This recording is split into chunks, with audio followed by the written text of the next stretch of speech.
தேதி, பிறந்த நேரம், பிறந்த இடம் சொல்லுங்க சார். எந்த ஊர்ல இருந்து பேசுறாங்க? தேதிங்க 16 16 7 7 1992ங்க. 1992. எந்த ஊர்ல இருந்து பேசுறீங்க சார்? திருப்பூர் மாவட்டம் அவினாசிங்க. திருப்பூர்ல இருந்து பேசுறீங்களா? ஆமாங்க ஆமாங்க ஆமாங்க. பிறந்த நேரம் சொல்லுங்க சார். என்னங்க மேடம்? பிறந்த நேரம் சொல்லுங்க சார். நேரம் 10:32 PM-ங்க. 10:32 PM. பிறந்த இடம் சார்? ஆமாங்க ஆமாம். என்னங்க மேடம்? பிறந்த இடம், பிறந்த ஊர் சொல்லுங்க. அவினாசிங்க. அவினாசி. அவினாசி. ராசி, நட்சத்திரம், லக்னம் சொல்லுங்க சார். ராசி மகர ராசி, திருவோண நட்சத்திரங்க, மீன லக்னம். மகர ராசி, திருவோண நட்சத்திரம், சிம்ம லக்னமா சார்? வாழ்த்துக்கள், நல்லா இருப்பீங்க, ரொம்ப நல்லா இருப்பீங்க. மீன லக்னத்துல பிறந்தவங்களா?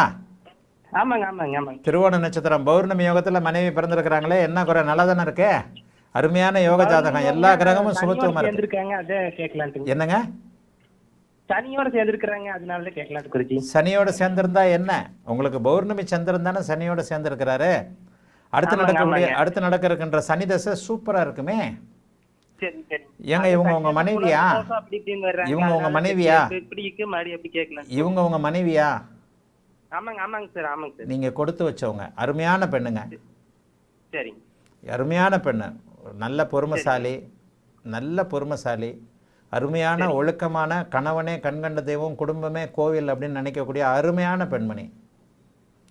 கிரகங்கள் எல்லாமே சுபத்துவம். அதாவது பௌர்ணமி சந்திரனுடைய பார்வையில் சனி இருக்க, சூரியன் புதன் சுக்கிரன் பௌர்ணமி சந்திரனுடைய அதியோகத்தில் இருக்க, குருவும் அதியோகத்தில் இருக்க, 10ஆம் இடத்துல இருக்கின்ற ராகுவும் குருவின் பார்வையில், செவ்வாயின் குருவின் பார்வையில் அற்புதமான யோக ஜாதகம். ஆனால் இதெல்லாம் பின்னாடி தான் வேலை செய்யும். 33 வயதிற்கு பிறகு தான் வாழ்க்கை. ஏன்னா மகர ராசிக்கு இப்போ அடுத்த வருஷத்துலேருந்து 7.5 சனி முடிய போகுது. குரு 6ஆம் இடத்துல இருந்தால் கூட கெடுபலன்களை செய்யவே மாட்டார். உண்மையை சொல்லப்போனால் குருதசை சுக்கிரபக்தி 2029 முடியுது.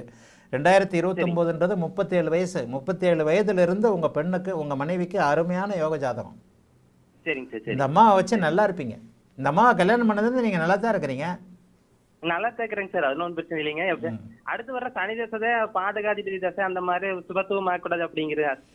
பாதகாதிபதி சுபத்துவம் ஆகக்கூடாதுன்னு சொன்னாலும் வக்கரமாக இருக்கிறார் இல்லைங்க. என்னங்க நீங்கள்? பாதகாதிபதி வக்கரமாக இருக்கிறார்ல. பாதகாதிபதி சூரியனுக்கு நேரில் இருக்கிறார்ல.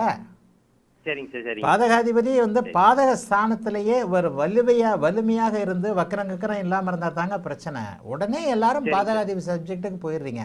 பாதகாதிபதி லட்சத்தில் ஒருவருக்கு மட்டும்தான் தீமைகளை செய்வார்னு அடிக்கடி சொல்கிறேன். எல்லாருக்குமே இந்த ஜாதகத்தில் பாதகாதிபதின்ற சப்ஜெக்டே இல்லை. உபயலக்கணங்களுக்கு 7-11 கூடையவர் தான் அமைப்பு. பாதகாதிபதி, உண்மையான பாதகாதிபதி புதனா சனியாங்க? இல்லை உங்களுக்கு புதனை கேட்குறீங்களா சனியை கேட்குறீங்களா? உபய லக்னங்களுக்கு 7ஆம் அதிபதி புதன் தான் பாதகாதிபதி, 11ஆம் அதிபதி கிடையாது. 7ஆம் அதிபதி 11ஆம் அதிபதினா கூட பூரண பாதகாதிபதி புதன் தான்.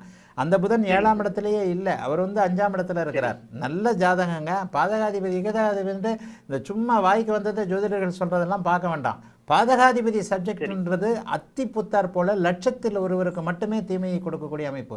கேந்திராதிபத்திய தோஷமும் பாதகாதிபத்திய தோஷமும் யாரோ ஒருவருக்கு 100% கேந்திராதிபத்திய தோஷமும் பாதகாதிபத்திய தோஷம் இருக்கிறவங்களுக்கு தான் வேலை செய்யுமே தவிர, எடுத்தெடுப்பில் பாதகாதிபதி எடுத்தெடுப்பில் கேந்திராதிபதி அப்படிலாம் செய்யவே செய்யாதுங்க. அதெல்லாம் சும்மாங்க. இதெல்லாம் சும்மா ஜோசியத்தை பற்றி தெரியாதவங்க வாய்க்கு வந்ததை அடித்து விடுறது.